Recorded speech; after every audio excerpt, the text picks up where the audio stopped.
जय गौ माता, जय गोपाल। दोस्तों, आज का विषय बहुत ही ज़रूरी है और बहुत ही आप लोगों को जागरूक करने वाला है।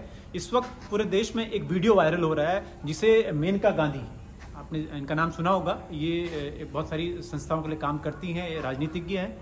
इनका एक वीडियो वायरल हो रहा है जिसमें ये कह रही हैं कि लंपी ग्रसित गायों का दूध पीने से इंसानों को खतरा है। और उसके बाद से कई वीडियो और वायरल हो रहे हैं जिसमें लोग दूध फेंक रहे हैं और कई सोशल मीडिया पोस्ट हो रहे हैं, कई ग्रुपों में वो जा रहे हैं और जो लोग इसका दूध पी रहे हैं उस पर कहा जा रहा है कि उससे मनुष्यों में भी वो बीमारी फैल रही है।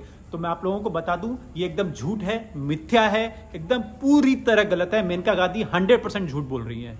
मैं इसलिए ऐसा कह रहा हूं क्योंकि जब भी लंपी रोग फैला है, पहली बात तो लंपी रोग की मारकता अब पूरी तरीके से क्षीण हो गई है, खत्म होने की कगार पर है वो। और जितना भी पिछले 2-3 महीनों में हम लोगों ने घूमा है, पूरा देश में हम लोग घूमे हैं, जितना भी लंपी रोग फैला है उससे भी जब अगर गाय इन्फेक्टेड हुई है तो शुरुआती 1-2 दिन के बाद ही वो गाय इतनी वीक हो जाती है कि उसकी दूध देने की क्षमता ऑलरेडी कम हो जाती है। वो दूध उनका कोई भी गौशाला वाले इस्तेमाल नहीं करते या नहीं निकालते।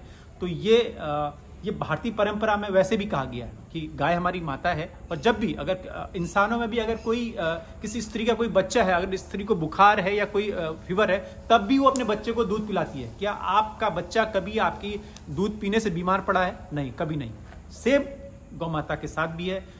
किसी भी असाध्य रोगों में अगर गाय बीमार है तब भी उसका दूध अगर देने की क्षमता चल रही है, वो दूध दे रही है, तो आप उसका दूध उबाल कर पीजिए, कोई भी दिक्कत नहीं है, किसी भी तरह की दिक्कत नहीं है। ये 100% झूठ है। मैं आपको एक बार फिर से बता दूं, ये भारतीय इंडिजिनियस काव, देसी गौमाता को बदनाम करने की पूरी साजिश चल रही है।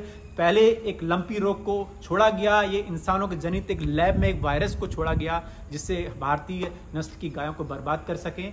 और अब ये मैसेजेस, ये वीडियो फैलाए जा रहे हैं एक सिस्टमेटिक एक एंगल डालकर कि इन गायों के दूध से ये रोग इंसानों में भी फैल रहा है। ये पूरी तरह गलत है। भारतीय गौवंश में इतनी ताकत है, वो किसी भी बीमारी को साध्य कर सकता है, उसका निपटारा कर सकता है। तो आप देखेंगे यहाँ पर गिर नस्ल की गायें हैं, साहिवाल नस्ल की गायें हैं, ऐसी करीब 30-35 गायें इस वक्त भारत में हैं जो इंडिजिनस कैटेगरी में आती हैं, जिनका दूध A2 क्वालिटी का होता है। वो गाय का दूध पीकर आपके वैसे भी रोग कम हो जाते हैं, आपके अंदर उन बीमारियों से लड़ने की क्षमता बढ़ जाती है। तो मैं आपको एक बार फिर कहूँगा कि आप किसी भी झांसे में मत आइए, लोगों की बातों पर मत आइए। कोई राजनीतिज्ञ वो अपने एक केबिन के अंदर बैठकर, एसी रूम के अंदर बैठकर ये बातें, ये अफवाहें फैला रहा है। वो कभी किसी गौशाला में, किसी गौपालक में के पास नहीं गया। उसको ये नहीं पता हमारी इंडिजिनियस कावों की ताकत क्या है, उनकी खूबी क्या है, उनके अंदर कितनी पावर्स हैं, उनको कुछ नहीं पता। वो सिर्फ अफवाह फैला रहे हैं एसी रूम के बैठे कमरों के अंदर जाकर। हम लोग पिछले 2-2.5 महीने से लंपी ग्रसित इलाकों में हैं, लोगों के बीच में हैं, उनकी बातें सुन रहे हैं, जान रहे हैं। और उसके बाद अगर कहीं लंपी से कोई गाय किसी तरह से अगर इन्फेक्ट हुई है, धीरे धीरे अगर वो ठीक हुई है तो उसका दूध इस्तेमाल करके किसी को कोई समस्या नहीं हुई है। हम ऐसे हजारों लोगों से अब तक मिल चुके हैं। एक बार आपसे फिर निवेदन करूंगा, आप लोग ऐसे झांसे में ना आए। जय गौ माता, जय गोपाल।